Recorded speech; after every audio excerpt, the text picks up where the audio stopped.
Hello friends, welcome back to my YouTube channel. मैं हूँ आपकी दोस्त शिवसेना और मैं आज फिर एक बार आपके सामने आई हूँ टीचिंग एप्टीट्यूड्स का लेसन लेकर। तो दोस्तों, आप सब अच्छे होंगे आई होप। एग्ज़ाम्स भी नज़दीक आ रहे हैं और मेरे रेगुलर वीडियो नहीं बनाने की वजह से आपकी परेशानी होती है, मैं समझती हूँ, पर मेरे साथ भी कुछ पर्सनल प्रॉब्लम्स है। एनीवेज़, चलिए शुरू करते हैं आज का लेसन। तो मैं डील कर रही हूँ टीचिंग एप्टीट्यूड और हम लोग अभी आगे बढ़ चुके हैं टीचिंग एप्टीट्यूड में। मैंने मतलब कि कैसे टीचिंग्स क्या और ऑब्जेक्टिव्स क्या होने चाहिए, उसके मतलब डेफिनेशंस क्या होने चाहिए। अब हम लोग आज जानेंगे nature and characteristics of teaching. इसको मैंने 2 पार्ट में डिवाइड कर दिया है। नेचर आज मैं बताऊंगी, फिर नेक्स्ट जो पार्ट है उसमें कैरेक्टरिस्टिक्स ऑफ टीचिंग बताऊंगी। और आपका दोस्तों फ्रेगे का लेसन्स बहुत जल्दी आगे कंटिन्यू होने वाला है, तो 2-3 दिनों में उसको अपलोड कर दिया जाएगा, तो आप टेंशन ना लें। जल्द ही, बहुत ही जल्द फ़िलासफ़ी के भी लेसन्स आएंगे। तो प्लीज़ फ्रेंड्स, ज़्यादा से ज़्यादा लोगों को शेयर करें इन वीडियोस को, ताकि उन्हें इसका बेनिफिट मिल सके। और लाइक करें, सब्सक्राइब करें, कमेंट करना तो बिल्कुल नहीं भूलें, क्योंकि आपके कमेंट करने से मुझे मोटिवेशन मिलता है और मैं बेहतर काम करने की कोशिश करती हूँ। तो चलिए शुरू करते हैं nature and characteristics of teaching. तो आज हमने इसको 2 पार्ट में डिवाइड किया। आज हम लोग देखेंगे नेचर ऑफ टीचिंग, यानी कि शिक्षण का स्वरूप। तो क्या स्वरूप होता है, तो इसमें कई सारे नेचर है। तो आज पहला जो नेचर है देखेंगे उसको हम लोग। Teaching is a science. शिक्षा एक विज्ञान है। जी हाँ, शिक्षा एक विज्ञान है। और हम लोग कैसे देखेंगे ये कैसे एक विज्ञान है। तो टीचिंग में जो है वो एक सिस्टमैटिकली और लॉजिकली प्लान्ड एक्टिविटी है। ये बिल्कुल हम लोग एक लेसन प्लान बनाते हैं और बहुत प्लानिंग के साथ इसको चलते हैं कि किस चीज़ को पहले पढ़ाना और किस तरीके से पढ़ाना कि बच्चे समझ जाए, लोग समझ जाए। तो ये बिल्कुल एक साइंस है, क्योंकि एक सिस्टमैटिकली और लॉजिकली प्लान्ड एक्टिविटी है, एक गतिविधि है, एक मतलब संयमित तौर से चलाई जाने वाली गतिविधि है। इसमें जो है बिल्कुल साइंटिफिक चीज़ों की तरह जो है प्लान्स बनाए जाते हैं, साइंटिफिक प्लान्स बनाए जाते हैं, टेक्निक्स अप्लाई किए जाते हैं, जैसे कि टीचिंग टेक्निक क्या होना चाहिए और किस तरह की स्ट्रैटेजीज़ का इस्तेमाल करना चाहिए ताकि लर्निंग इन्हांस हो सके, बढ़ सके और क्वालिटी उसकी बेहतर हो सके। तो प्लान्स, ट्रिक्स एंड टेक्निक्स और स्ट्रैटेजीज, सही स्ट्रैटेजीज़ के साथ जो है टीचिंग इफ़ेक्टिव हो सकती है, मतलब कॉम्प्रिहेंसिव टीचिंग हो सकती है और उसकी क्वालिटी भी अच्छी हो सकती है। तो टीचर को एक रिकॉर्ड भी मेंटेन करना पड़ता है, जैसे कि साइंस के एक्सपेरिमेंट्स में हम लोग करते हैं ना, कि कोई भी एक्सपेरिमेंट करते हैं तो उसका कुछ डेटा रिकॉर्डिंग करते हैं, ठीक है, कि ये चीज़ है और उसके बाद कैसे कैसे क्या होता है। वैसे ही टीचिंग के लिए भी हम लोग क्या करते हैं, लेसन को शुरू करने से पहले कुछ डेटाज कलेक्ट करते हैं, उसको रिकॉर्ड करते हैं, प्लस स्टूडेंट्स को उसको पढ़ाने के बाद उनके परफॉर्मेंसेस को रिकॉर्ड करते हैं, मार्क्स बनाते हैं, फिर उनको उस हिसाब से प्रमोट करते हैं, फिर कैसे वर्क करना है, कोई वीक स्टूडेंट है तो उसको कैसे समझाना, कैसे पढ़ाना, उन चीज़ों को भी देखते हैं हम लोग, ठीक है। तो टीचिंग एक साइंस है। नंबर 2 पे आ जाते हैं हम लोग। क्या देखेंगे कि टीचिंग एक आर्ट है, शिक्षा एक कला भी है।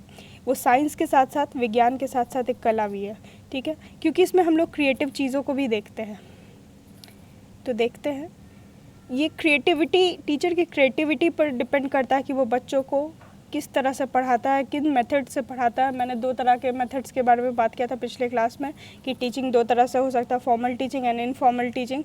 और मतलब उसमें भी कई सारे तरीके अपनाते हैं लोग, क्रिएटिविटी करते हैं। फिर एक होता है लर्नर सेंटर्ड टीचिंग, हो गया मतलब टीचर सेंटर्ड टीचिंग हो गया, यानी या फिर क्या बोलते हैं इंस्ट्रक्टर सेंटर्ड टीचिंग हो गया, जिसमें कि इंस्ट्रक्टर के अकॉर्डिंग चलता है। तो ये जो है कम्प्लीटली टीचर की क्रिएटिविटी पे डिपेंड करता है, और वो कैसे, कौन से मेथड्स अप्लाई करते हैं, क्या क्या टीचिंग टूल्स अप्लाई करते हैं। कुछ टीचर्स जैसे कि आपको कुछ एग्जांपल ले के वो समझा देते हैं, कुछ चीज़ें, कुछ वो एक्टिविटी करके समझाते हैं, कुछ दिखा के समझाते हैं डिस्प्ले करके, या फिर बोर्ड के थ्रू, या फिर सिंपली वो नरेट करके स्टोरीज़ के ज़रिए करते हैं। तो अलग अलग टीचिंग मेथड्स और एड्स के ज़रिए जो है टीचिंग एक क्रिएटिविटी का काम है, एक मतलब एक कला है जिसको बच्चों तक, मतलब लर्नर्स तक उसको पहुंचा सके।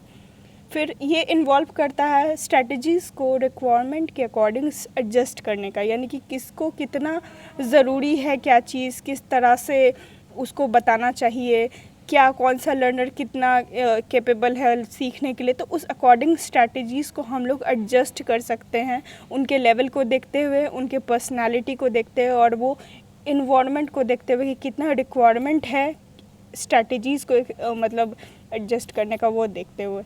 फिर टीचिंग यहाँ पे जो है कला के रूप में एक फ्लेक्सिबिलिटी को दिखाता है। कला में क्या होता है, हम लोग कोई चीज़ प्रेशराइज होके नहीं देखते, कला फ्री होता है और वो बिल्कुल फ्रीली टीचिंग होता है, फ्लेक्सिबिलिटी दिखाता है। अगर बच्चे बोर होने लगे तो वहाँ पे किसी चीज़ को स्टॉप कर देना चाहिए, उसको आगे नहीं बढ़ाना चाहिए। या फिर अगर मान लीजिए कि बहुत कुछ स्लो है, उसको फास्ट भी कर सकते हैं, ये फ्लेक्सिबल है, ठीक है। हम लोग ज़रूरी नहीं है कि डेली क्लासरूम में सिर्फ लेसन सिलेबस को फॉलो करवाना ही टीचिंग होता है, हम लोग और भी चीज़ें करवा के टीचिंग कर सकते हैं। तो टीचिंग बिल्कुल एक फ्लेक्सिबल प्रोसेस है। टीचिंग जो है वो एप्टीट्यूड, एबिलिटी, पर्सनालिटी और नॉलेज ऑफ द टीचर पर डिपेंड करता है। यानी कि टीचर के पास कितना एप्टीट्यूड है, उनकी एटीट्यूड होना चाहिए यहाँ पे, मतलब एटीट्यूड क्या है उनका स्टूडेंट्स के प्रति, उनकी काबिलियत को देख के, उनकी पर्सनालिटी को देख के और उनके नॉलेज जो सब्जेक्ट को है उस पर भी निर्भर करता है। तो हम कह सकते हैं टीचिंग एक कला। तीसरा है टीचिंग इज़ अ क्राफ्ट। शिक्षा एक शिल्प है। शिल्प कैसे है, शिल्प क्या होता है, मतलब क्राफ्ट कहने का मतलब जैसे कोई मूर्तिकार, शिल्पकार जो है इस चीज़ को मोल्ड करता है, उसी तरह एक टीचर एक स्टूडेंट को क्राफ्टिफाई करता है, या फिर उसके लिए एक क्राफ्ट है। स्टूडेंट्स का जो लर्निंग प्रोसेस है वो बिल्कुल एक शिल्प की तरह है, जिसको वो शेप करता है अपने नॉलेज से, अपने एबिलिटी से, अपने एप्टीट्यूड से और अपने मेथड से। तो हम लोग देखते हैं कैसे टीचिंग क्राफ्ट है। टीचिंग क्राफ्ट इसलिए है क्योंकि इसको स्किल्स की ज़रूरत होती है और स्किल्स जो है वो एक्सपीरियंस के थ्रू एक्वायर होता है, वो यूं ही नहीं आ जाता है। किसी भी चीज़ को करने के लिए अच्छी तरह से करने के लिए एक्सपीरियंस हो तो वो चीज़ और बेहतर ढंग से हो सकती है। तो बिल्कुल जी हाँ, ये क्राफ्ट है, ये शिल्प है, क्योंकि इस पर आप अपने एक्सपीरियंस को और स्किल्स को मॉडिफाई करते हैं, मोल्ड करते हैं और उस अकॉर्डिंग स्टूडेंट्स को पढ़ाते हैं। टीचिंग में स्किल्स जैसे कि communication skill, creative thinking, critical thinking, class management skill, presentation skills और कॉन्फिडेंस, इन सारी चीज़ों को देखा जाता है। यानी कम्युनिकेशन स्किल कैसा है, कैसे आप स्टूडेंट के सामने अपनी बातों को रखते हैं या फिर लर्नर्स के सामने किसी चीज़ को समझाते हैं। फिर आपका क्रिएटिव थिंकिंग कितना काम करता है, किस तरह से आप उनको समझाते हैं। किसी भी कॉन्सेप्ट को आप या तो स्ट्रेट फॉरवर्ड समझा सकते हैं या फिर उसको क्रिएटिव तरीके से समझाया जा सकता है, ठीक है। फिर क्रिटिकल थिंकिंग यानी आपके अंदर ये भी होना चाहिए कि आप मतलब उसके बारे में जैसे सिर्फ सिखा देना ही काफ़ी नहीं होता, उसके विषय में अगर आप उससे कुछ नया निकाल सको, डेड्यूस कर सको, तो क्रिटिकल थिंकिंग का एक फीचर होना चाहिए आपके अंदर, ताकि आप बच्चों में भी क्रिटिकल थिंकिंग को डेवलप कर सको, स्टूडेंट्स को समझा सको और वो नई चीज़ों को लेके वो अपनी खुद का एक कॉन्सेप्ट डेवलप कर सके। फिर क्लास मैनेजमेंट भी होना चाहिए, जैसे कि मैनेजमेंट यानी बच्चों को, कई तरह के बच्चे होते हैं, लर्नर्स होते हैं, तो कोई स्लो होता है, कोई फास्ट होता है, कोई मीडियम होता है, एवरेज होता है, तो सभी को क्लास को मैनेज करना आना चाहिए। प्रेजेंटेशन स्किल्स होना चाहिए, आपका प्रेजेंटेशन स्किल भी डेवलप होना चाहिए। आप किस तरह से किसी टॉपिक को इंट्रोड्यूस कर रहे हैं, या फिर वो जो पीपीटी के थ्रू या फिर कंप्यूटर के थ्रू जो प्रेजेंटेशन करते हैं, वो सारी चीज़ें आपको आनी चाहिए। और कॉन्फिडेंस जो है आपका होना चाहिए, कॉन्फिडेंस भी अच्छे काम करता है। अगर आपके अंदर कॉन्फिडेंस नहीं है तो आप टीचिंग नहीं कर सकते हैं। तो कह सकते हैं कि टीचिंग एक क्राफ्ट है। तो स्किल्स जो है वो हमेशा इनहेरेंट नहीं होते हैं, इनहेरेंट यानी जो है जन्मजात नहीं होते हैं। बहुत कहते हैं ना कि इसके अंदर ये टैलेंट पहले से ही है, लेकिन ऐसा नहीं होता। हम लोग एक्सपीरियंस के थ्रू, ऑब्जर्वेशन के थ्रू या फिर ट्रेनिंग के थ्रू जो है किसी भी स्किल को सीख सकते हैं। जैसे कंप्यूटर सीखना, तो कंप्यूटर सीखना हम लोग जन्म लेते ही सीख के नहीं आए हैं। तो कंप्यूटर की अगर ट्रेनिंग ली जाए और या फिर देखते देखते या फिर उसको करते करते, अभ्यास करते करते हम लोग बेटर हो जाते हैं किसी चीज़ में, तो वो उस स्किल को हम लोग आसानी से फुलफ़िल कर सकते हैं। तो ज़रूरी नहीं स्किल जो है वो इनहेरेंट ही हो, ठीक है। एक सक्सेसफुल करियर होने के लिए टीचिंग में नॉलेज, स्किल और हार्ड वर्क तीनों का बहुत बड़ा रोल है एक अच्छे टीचर बनने के लिए, ठीक है। तो और किसी भी स्टूडेंट का सक्सेसफुल करियर बनाने के लिए भी जो है वो नॉलेज, स्किल और हार्ड वर्क का बहुत ही इम्पॉर्टेंट रोल है, ठीक है। चौथा और आखिरी जो आपका नेचर आता है वो है teaching is a moral activity. शिक्षा एक नैतिक गतिविधि है। आप समझ सकते होंगे कि नैतिकता कितनी इम्पॉर्टेंट है। अगर किसी चीज़ में नैतिकता नहीं रहे तो वैसी पढ़ाई का कोई फ़ायदा नहीं है। तो नैतिकता के बिना कोई भी पढ़ाई जो है वो शून्य मात्र है, वो बेकार हो जाता है। तो मॉरल एक्टिविटी है टीचिंग, ठीक है, तो इसमें नैतिक एक्टिविटी होना ही चाहिए। तो कोई भी टीचिंग पॉसिबल नहीं है अगर उसमें मोरालिटी या फिर नैतिकता ना हो।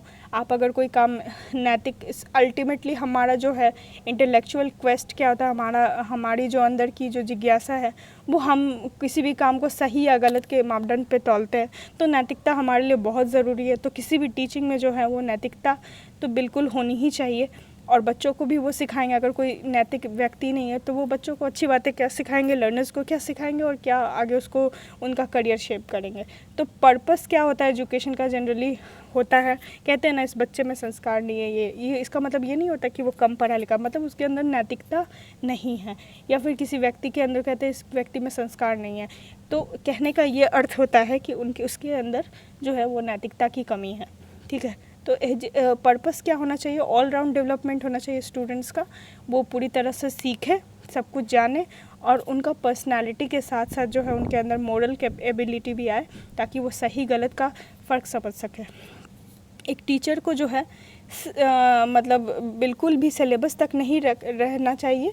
अगर उनको ज़रूरत पड़े तो स्टूडेंट्स के मोरल डेवलपमेंट की भी क्लास केयर करना चाहिए, उनको समझाना चाहिए। अगर कोई बच्चा पढ़ने में बहुत अच्छा है तो और वो बहुत बदतमीज़ है तो इसका मतलब ये नहीं है कि उस बच्चे को वाह वाह करते रहे। उसको अलग से टाइम देना चाहिए, उसे समझाना चाहिए ताकि उनमें मॉरल कैपेबिलिटी भी आ सके, उसका डेवलपमेंट हो सके, ठीक है। तो स्टूडेंट्स का फ्यूचर मतलब हमारा जो कंट्री है उसका स्टूडेंट्स क्या है, फ्यूचर सिटीजन्स है। पढ़े लिखे लोग ही अच्छे सिटीजन्स बनते हैं। तो क्लासरूम में जो भी वो सीखते हैं वो उनको एक अच्छे सिटीज़न बनने में मदद करते हैं और उनके अंदर एक अच्छा मोरल कैरेक्टर डेवलप होता है और इसी तरह वो फ्यूचर में जाके एक अच्छे व्यक्ति भी बनते हैं। तो दोस्तों, कैसा लगा आज का क्लास आपको, प्लीज़ मुझे कमेंट करके ज़रूर बताएं और इस चैनल को लाइक शेयर और सब्सक्राइब ज़रूर करें और बेल आइकन को हिट करना ना भूलें ताकि टाइम टू टाइम आपको नोटिफिकेशन मिलते रहें। Please like share and subscribe. Thank you.